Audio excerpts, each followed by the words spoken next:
In front of me is Google Pixel 9a, and today I would like to show you how you can operate a voice recorder.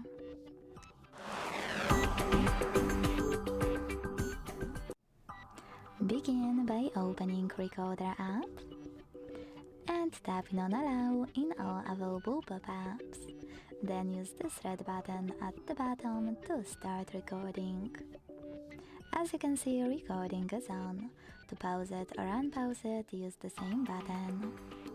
To switch between audio and transcript, click on those options here. To get rid of your recording right away, hit delete and confirm your choice in the pop-up. To name it instantly, pause it, click on Add Title at the top and type in whatever you want to. You can also hit Add Location. To end it and save it though, hit Save at the bottom right corner. As you can see, my recording was successfully created. To play it, click on it.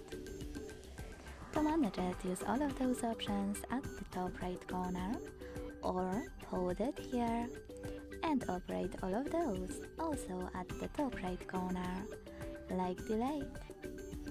Thanks so much for watching. If you enjoyed this video, leave a like, comment and subscribe.